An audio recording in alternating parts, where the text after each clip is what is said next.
नमस्कार सगळ्यांना, श्री स्वामी समर्थ. तर अधिक महिन्यामध्ये आपल्याला आपल्या घरामधल्या देवतांना, त्याचबरोबर गाईला, तसेच नदीला वाण कसे द्यावे या संदर्भात थोडक्यात माहिती सांगणार आहे. तर बघा, अधिक महिना हा अतिशय शुभ महिना आहे आणि या महिन्यामध्ये वाण देण्याला, त्याचबरोबर दान धर्माला भरपूर असं महत्त्व दिलं आहे. आणि या महिन्यामधला आता जो काही दिवस राहिले आहेत, तर ते अगदी थोडे दिवस राहिले आहेत. तर भरपूर जणांच्या ज्या काही सेवा राहिल्या आहेत, तर त्या आवर्जून तुम्ही सेवा करून घ्याव्यात. प्रत्येक दिवशी एक एक सेवा तुम्ही वेळेनुसार ठरवावी आणि त्यानंतर सेवा करून घ्याव्यात. कारण यानंतर 3 वर्षानंतर हा महिना येणार आहे आणि या महिन्यामध्ये ज्या काही सेवा करत आहोत, तर त्याचं फळ आपल्याला अधिक भेटणार आहे. म्हणून आवर्जून तुम्ही या महिन्यामध्ये ज्या काही सेवा राहिल्या आहेत, तर त्या कराव्यात. तर कोणत्या सेवा राहिल्यात न राहिल्यात हे विचार करून तुम्ही आवर्जून या 11 ते 10 दिवसामध्ये ह्या सगळ्या काही सेवा करून घ्याव्यात. तसेच बघा, या महिन्यामध्ये आपण सुवासिनीला वाण दिलं, त्याचबरोबर नंदेला आपण वाण दिलं, आईची ओटी भरली, मुलीने जावयाला आईला मान सन्मान केला. अशा पद्धतीने भरपूर साऱ्या सेवा केलो आहोत. तर तसेच आपल्या घरामधल्या ज्या काही देवता आहेत, त्यांना देखील आपल्याला वाण द्यायचं आहे. या महिन्यामध्ये आपल्या घरातल्या देवतांना आपण अजिबात विसरायचं नाही. जसे की आपण कुलदेवतेची सेवा करतो, त्या पद्धतीनेच आपल्याला आपल्या घरामधल्या ज्या काही देवता आहेत, तर त्यांना देखील आपल्याला वाण द्यायचं आहे. तर आता ते वाण कशाचं द्यावं या संदर्भात थोडक्यात माहिती सांगते. तर बघा, अधिक महिन्यामध्ये भरपूर जण धोंडे जेवण करत असतं. तर आता धोंडे जेवण म्हणजे पुरणपोळीचा नैवेद्य किंवा पुरणपोळीचं जेवण असतं. तर त्या पुरणपोळीचा जो काही पदार्थ आहे, म्हणजे कणिक आहे आणि त्या कणिकामध्ये आपण थोडंसं वाटीसारखं त्याला बनवून त्यामध्ये आपण पुरण भरतो आणि त्याचा गोल एक पदार्थ बनवून त्याला तळून किंवा उकडून घेतो. तर अशा पद्धतीने आपण त्याला धोंडे म्हणतो. तर हे जे धोंड्याचं वाण आहे, तर हेच आपल्याला आपल्या घरामधल्या देवतांना द्यायचं आहे. तर हे 33 धोंडे बनवून आपल्याला आपल्या घरामधल्या देवतांना द्यायचं आहे. तर आता ते कसं द्यावं? तर बघा, ज्या दिवशी तुम्ही पुरणपोळीचा नैवेद्य बनवणार आहात किंवा पुरणपोळी घरामध्ये बनवणार आहात स्वयंपाकामध्ये, तर त्या दिवशी सकाळी लवकर उठून तुम्हाला आपल्या घरातल्या देवतांना, प्रत्येक देवतांना, प्रत्येक देवांच्या ज्या काही मूर्त्या आहेत, तर त्यांना तुम्हाला अभिषेक करून घ्यायचा आहे. तर प्रत्येक मूर्तीवर तुम्हाला पंचामृताने अभिषेक करून घ्यायचा आहे. ज्या दिवशी तुम्हाला हे वाण द्यायचं आहे त्या दिवशी. आता घरामध्ये सगळ्यांच्या गणपती बाप्पांची मूर्ती असते, बाळकृष्णांची मूर्ती असते. त्याचबरोबर ज्या काही मूर्ती आहेत किंवा टाक आहे, तर त्यावर तुम्हाला अभिषेक करून घ्यायचा आहे आणि त्यानंतर त्यांना हळदी, कुंकू, गंध, अक्षता, फूल अर्पण करायचं आहे. धूप दीप लावायचं आहे, आरती करून घ्यायची आहे आणि त्यानंतर जो काही नैवेद्य बनवला आहे, तो नैवेद्य देखील अर्पण करायचा आहे आणि त्यानंतर मात्र तुम्हाला आवर्जून 33 धोंडे जे आहेत, तर ते देखील वाणामध्ये द्यायचे आहेत. तर 33 धोंडे जे आहेत, तर ते तुम्हाला एका प्लेटामध्ये ठेवायचे आहेत. त्यावर देखील तुम्हाला तुळशीपत्र अर्पण करायचं आहे. जसं की नैवेद्यावर केलं आहे, त्या पद्धतीने आपल्याला नैवेद्यावर बी तुळशीपत्र आणि धोंड्यावर पण तुळशीपत्र अर्पून आपल्याला धोंड्याचं वाण देवतांना द्यायचं आहे. आणि वाण देताना सगळ्यांनी घरातल्यांनी समोर उभा राहून तुम्हाला देवतांना एक प्रार्थना करायची आहे, की हे वाण माझं स्वीकार करा. सगळ्या देवतांचं नाव घेऊन तुम्हाला हे माझं जे वाण आहे, तर हे तुम्ही स्वीकारा आणि तुमची जी तुमचा जो आशीर्वाद आहे, तुमची जी कृपा आहे, तर ती सदैव माझ्या घरावर आणि माझ्या संसारावर असू द्या. अशा पद्धतीने आपल्याला देवांना विनंती करायची आहे. किंवा तुमच्या घरामध्ये ज्या काही समस्या आहेत, ज्या काही अडचणी आहेत, तर त्या देखील त्याचं निवारण करा म्हणून तुम्हाला देवांना विनंती, प्रार्थना करायची आहे. आणि अशा पद्धतीने आपल्याला हे नैवेद्य किंवा जे काही वाण आहे, तर ते अर्पण करायचं आहे. किंवा एका प्लेटामध्ये तुम्ही दुसऱ्या प्लेटामध्ये त्यावर तुम्हाला म्हणजे देवींच्या पण मूर्त्या असतात घरामध्ये, तर आपल्या देवींच्या मूर्तीसाठी आपल्याला त्या प्लेटामध्ये एक ब्लाऊज पीस, त्यावर तांदूळ, त्यामध्ये आपल्याला खडीसाखर, सुपारी, बदाम, खारीक, खोबर, खडीसाखर हे असं तुम्हाला ओटीचं साहित्य त्या ब्लाऊज पीसवर ठेवायचं आहे. त्यावर देखील हळदी कुंकू अर्पण करायचं आहे. वाटलंच तर हिरव्या बांगड्या ठेवायच्या आहेत आणि त्या आपल्याला देवींच्या मूर्त्यासमोर ठेवायचं आहे. या पद्धतीने आपल्याला आपल्या घरातल्या देवतांची देखील ओटी भरायची आहे. अशा पद्धतीने आपल्याला ही सगळी सेवा करायची आहे. आता गणपती बाप्पांना तुळशीपत्र चालत नाही, तर अशा वेळेस तुम्ही गणपती बाप्पांना 33 धोंडे बाजूलाच बनवून, आता भरपूर जणांनी चतुर्थीच्या दिवशी हे केलंच असेल, पण ज्या दिवशी तुम्ही घरातल्या देवतांना वाण देणार आहात, तर त्या दिवशी तुम्ही गणपती बाप्पांना देखील 33 धोंड्याचं वाण बाजूलाच बनवून ते देखील त्यांना वाण द्यावं गणपती बाप्पांना. तर अशा पद्धतीने आपल्याला सगळी काही ही सेवा करायची आहे. वाटलंच तर एक वेळेस तुम्ही तिथे समोरच बसून विष्णू सहस्त्रनाम स्तोत्र याचं पठण करावं आणि ही सगळी सेवा करताना तुमच्या घरात येणे सगळ्यांनी सहभाग घ्यावा. अशा पद्धतीने तुम्हाला ही सेवा करून घरच्या घरी आपल्याला देवतांना वाण द्यायचं आहे. आता त्यानंतर गाईला, तर बघा गाईला वाण कसं द्यावं, तर गाईमध्ये 33 कोटी देवतांचा वास आहे असं मानलं जातं. म्हणून गाईला वाण या महिन्यामध्ये आवर्जून द्यावं आणि या महिन्यामध्ये 33 गोष्टींना इतकं महत्त्व आहे. 33 या अंकाला भरपूर सारं महत्त्व आहे. त्याचबरोबर गायीमध्ये 33 कोटी देवांचा वास असतो. म्हणून या महिन्यामध्ये आपण गाईला जर वाण दिलं, तर 33 कोटी देवांची सेवा केल्याचं फळ आपल्याला भेटतं. म्हणून आवर्जून या महिन्यामध्ये आपल्याला गाईला वाण द्यायचं आहे. तर आता गायीची सेवा कशी करावी किंवा वाण कसं द्यावं? तर बघा, आता गायी शहरामध्ये तर जास्त कुठे दिसत पण नाहीत. पण खेडेगावामध्ये आता पण गायी घरोघरी असतात. त्याचबरोबर बघा, शहरामध्ये जर राहत असाल, तर तुम्ही एखाद्या गोशाळेमध्ये जाऊन तिथे तुम्ही गाईला वाण द्यावं. तर गाईला वाण कसं द्यावं? ज्या दिवशी देवतांना वाण देणार आहात, तर त्या दिवशीच तुम्ही आणखीन म्हणजे धोंडे जे आहेत ते प्रत्येक वेगवेगळे तुम्हाला बनवून घ्यायचे आहेत. तर 33 धोंडे बनवून घ्यायचं आहे.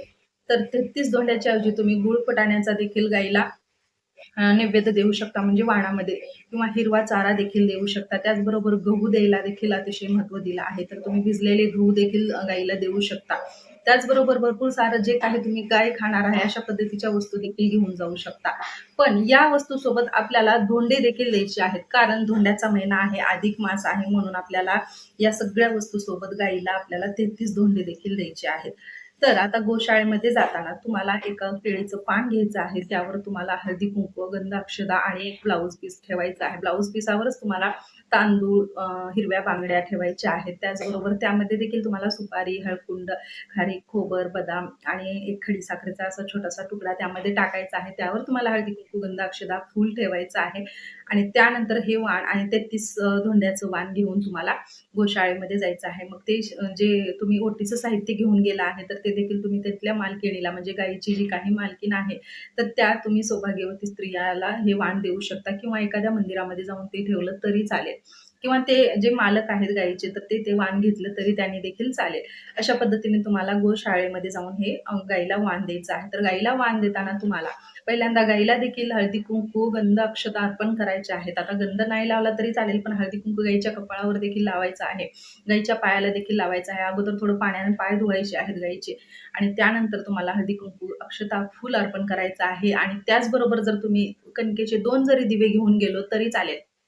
कारण कणकेच्या दिव्याने तुम्हाला गाईला ओवाळायचं आहे आणि अशा पद्धतीने गाईची ओवाळणी करून मग त्यानंतर तिची ती केळीच्या पानानं असंच जे काही तुम्ही साहित्य घेऊन गेला आहात ते समोर ठेवून तिची ओटी भरून मग तुम्हाला ते 33 धोंडे जे आहेत ते गाईला चारायचे आहेत. तर अशा पद्धतीने तुमचं जे काही जीवनामध्ये संकट आहेत, आर्थिक टंचाई आहे किंवा ज्या काही घरामध्ये समस्या आहेत, तर त्या देखील दूर होण्यास मदत होते. त्याचं देखील तुमच्या ज्या काही संकट आहेत त्याचं निवारण होण्यास मदत होते. म्हणून आवर्जून तुम्हाला या 33 धोंड्याचं दान गाईला द्यायचं आहे, वाण द्यायचं आहे. अशा पद्धतीने त्याचबरोबर तुम्ही तेथेच म्हणजे विकण्यासाठी बसलेले असतात, तर तिथले तुम्ही हिरवा चारा जो आहे तो देखील एखादा घेऊन तुम्ही गाईला चारला तरी चालेल. अशा पद्धतीने तुम्हाला ही गायीची देखील सेवा करायची आहे आणि ही सेवा करताना देखील तुमचा परिवार सगळा सोबत पाहिजे. अशा पद्धतीने आपल्याला ही सेवा करून तुम्हाला जर तुमच्या घरामध्ये ज्या काही संकट आहेत किंवा जे काही अडचण आहे, तर ती जर तुम्हाला गाईच्या कानामध्ये सांगायची असेल, तर अशा पद्धतीने ती जी गोष्ट आहे, तर ते तुम्ही 33 कोटी देवांना सांगितल्यासारखं होतं. म्हणून तुम्ही हे जे काही तुमची इच्छा आहे किंवा जे काही तुमच्या घरामध्ये समस्या आहेत, तर ते तुम्ही गाईला सांगू शकता. तर अशा पद्धतीने ही सेवा तुम्हाला करायची आहे. कारण असं म्हणतात, की आपली जी काही समस्या किंवा मनोकामना आहे, तर ते पूर्ण होण्यासाठी तुमची मनोकामना जी काही आहे, तर ती पूर्ण होण्यासाठी 33 कोटी देव देखील साक्षीला असतात. अशा पद्धतीने ती जी काही मनोकामना आहे, ती पूर्ण होण्यास मदत होते. म्हणून आवर्जून गाईला दान दिल्यानंतर जी काही मनोकामना आहे किंवा जी काही तुमची इच्छा आहे, तर ती तुम्हाला गाईला सांगायची आहे. तर अशा पद्धतीने आपल्याला गाईची सेवा करायची आहे. तर ही सेवा केल्यानंतर मात्र तुम्हाला नदीला देखील वाण द्यायचं आहे. आता देवाला आपण घरामध्ये वाण दिलं, त्याचबरोबर गाईला देखील वाण दिलं, तर अशा पद्धतीने आपल्याला नदीला देखील वाण द्यायचं आहे. तर आता नदीला वाण कसं द्यावं? तर सहसा तर नदी म्हणजे गावामध्ये असते, पण असं शहरामध्ये वगैरे नदी दिसत नाही कुठे. पण जावं तर खूप लांब जावं लागतं. पण आवर्जून या 10 ते 11 दिवसामध्ये आपल्याला नदीला वाण द्यायचंच आहे. बघा, आता तुम्ही जर कुलदेवीच्या वगैरे किंवा एखाद्या तीर्थस्थानी जाणार आहात, सुट्टीचे दिवस आहेत, तर एखाद्या तीर्थस्थानी जर जाणार आहात, तर तिथे नदी किंवा नदी असतेच, भरपूर ठिकाणी नदी असते. तर अशा ठिकाणी तुम्ही सुट्टीचा दिवस आहे म्हणून आवर्जून जावं, कारण दिवस थोडेच राहिले आहेत. तर या दिवसामध्ये तुम्हाला ही सगळी सेवा करून घ्यायची आहे. आता सगळ्या सेवा करण्यामध्ये या सेवा मागं राहिलेल्या आहेत. तर ह्या सेवा पूर्ण करण्यासाठी आवर्जून तुम्ही एखाद्या सुट्टीच्या दिवशी तीर्थस्थानाच्या ठिकाणी जावं आणि तिथे जर नदी असेल, तर त्या नदीमध्ये तुम्ही आवर्जून नदीला वाण द्यावं. नसेल नदी किंवा जाणं शक्य नसेल, तर तुम्ही एखाद्या गावामध्ये किंवा आपल्या शहरामध्ये जिथं राहतो, तर तिथं पण नदी असते, तर त्या नदीच्या ठिकाणी तुम्ही जाऊन तिथं नदीला वाण द्यावं. तर अशा पद्धतीने ही नदीची पण सेवा करायची आहे. आता नदीला वाण कसं द्यावं? बघा, नदीला वाण देताना देखील तुम्हाला केळीचं पान घ्यायचं आहे. आता केळीचं पान जर नसेल, तर तुम्ही एखादं दुसऱ्या झाडाचं घेतलं तरी चालेल. तर ते पान घ्यायचं आहे आणि पान किंवा तुम्ही जे पात्र असतं बघा, आपण लग्नामध्ये वगैरे जेवायला वाढत असतात, तर ते पात्र घेतलं तरी चालेल. तर त्या पात्रामध्ये गाईला पण वाण देताना जर केळीचं पान नसेल, तर तुम्ही ते पात्रामध्ये ठेवलं तरी चालेल. पण आवर्जून केळीचं पान घ्यावं. केळीचं पान देखील शुभ मानलं जातं, म्हणून केळीच्या पानावरच नदीला आणि गाईला वाण देतात. तर अशा पद्धतीने तुम्हाला केळीचं पान घ्यायचं आहे. त्यावर तुम्हाला ब्लाउज पीस ठेवायचं आहे. त्यावर तांदूळ ठेवायचे आहे. तांदळामध्ये मात्र तुम्हाला सुपारी, हळकुंड, खारीक, खोबर आणि बदाम आणि खडीसाखर ठेवायची आहे. म्हणजे ओटीचं जे काही साहित्य आहे, तर ते ओटीचं साहित्य ठेवायचं आहे. त्यावर हळदी, कुंकू, गंध, अक्षत आणि गजरा ठेवायचा आहे.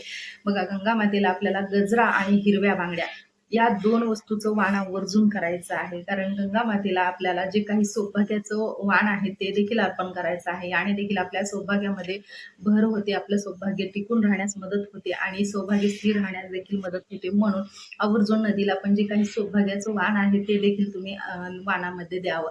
त्याचबरोबर त्यावर आपल्याला 33 धोंडे जे बनवले आहेत, तर ते देखील ठेवायचे आहेत. तर अशा पद्धतीने आपल्याला ते नदीमध्ये अर्पण करायचं आहे. त्यानंतर नदीमध्ये पण आपल्याला 2 कणकेचे दिवे जे आहेत, तर त्यामध्ये 33 वाती ज्या आहेत, तर त्या लावून त्या दीपाचं दान देखील द्यायचं आहे. जसं की आपण दीपदान कसं द्यावं याबद्दल पण माहिती सांगितली आहे आणि व्हिडिओ पण तुमच्यासोबत शेअर केला आहे. त्या पद्धतीने तुम्हाला नदीमध्ये दीपदान देखील द्यायचं आहे. तर अशी नदीची सेवा करायची आहे. याने देखील आपल्याला पुण्य प्राप्त होतं असं मानलं जातं आणि नदीमध्ये दान देणं किंवा वाण देणं अतिशय शुभ मानलं जातं आणि हां, त्याचबरोबर आवर्जून आपल्याला हे वाण ज्यावेळेस देत आहोत, म्हणजे ज्यावेळेस आपण नदीची ओटी भरत आहोत, तर त्यावेळेस मात्र त्यावर दक्षिणा ठेवायला विसरू नका. यथाशक्ती तुम्ही ₹1 ठेवा, ₹11 ठेवा, ₹10 ठेवा. असं नाही की ₹500 ठेवा म्हणत नाही मी, पण तुमच्या यथाशक्ती जे काही तुम्हाला इच्छा आहे, तर त्या इच्छेनुसार तुम्ही नदीमध्ये दक्षिणा अर्पण करा आणि त्यानंतर ते वाण जे आहे, ते त्या नदीमध्ये तुम्हाला अर्पण करायचं आहे. तर अशा पद्धतीने सेवा करायची आहे आपल्याला आणि जे आपण धोंड्याचं वाण दिलं आहे नदीला, तर ते वाण किंवा जे काही अन्न दिलं आहे आपण, तर ते नैवेद्य जेव्हा त्यामधले कीटक, जीवाणू जे आहेत, तर ते खातात त्यावेळेस ते आपल्याकडून एकदम पुण्य प्राप्त झालेलं फळ भेटतं आणि थोडक्यात आपल्याकडून अन्नदान देखील होतं. अशा पद्धतीने ही सेवा केल्याने आपल्याला पुण्य प्राप्त होण्यास मदत होते आणि नकळत आपल्याकडून एखादं पाप जरी घडलं असेल, तर त्या पापातून मुक्तता म्हणजेच की त्या पापाचे जे काही भोग आहेत, तर ते कमी होण्यास मदत होते असं मानलं जातं. म्हणून त्यामध्ये जे काही मासे वगैरे असतात, तर त्याने जर ते धोंडे खाल्ले, तर त्याचं पुण्य आपल्याला अतिशय उच्च कोटीचं फळ प्राप्त करून देतं, असं मानलं जातं. आणि या महिन्यामध्ये जर वाण किंवा दान दिलं, तर या महिन्यामधलं जे काही फळ आहे, तर त्याची तुम्हाला माहितीच आहे, की अधिकाधिक भेटत असतं. म्हणून आवर्जून आपल्याला या 3 सेवा करायच्या आहेत. राहिलेच आहेत आपल्याकडे 10 ते 11 दिवस. तर ह्या सेवा ज्या राहिल्या आहेत, तर त्या आवर्जून तुम्ही कराव्या. तर एवढीच माहिती मला तुमच्यासोबत शेअर करायची होती. तर कशी वाटली माहिती नक्की कमेंट्समध्ये सांगा. व्हिडिओ आवडला तर व्हिडिओला लाईक करा. चॅनलवर नवीन असाल तर चॅनलला सबस्क्राईब करा. भेटूया अशाच माहितीसोबत. आणि हां, तुम्हाला जर आणखीन काही प्रश्न विचारायचे असतील, तर ते नक्की मला कमेंट्समध्ये विचारा. तर भेटूया अशाच माहितीसोबत. तोपर्यंत सगळ्यांना धन्यवाद आणि श्री स्वामी समर्थ.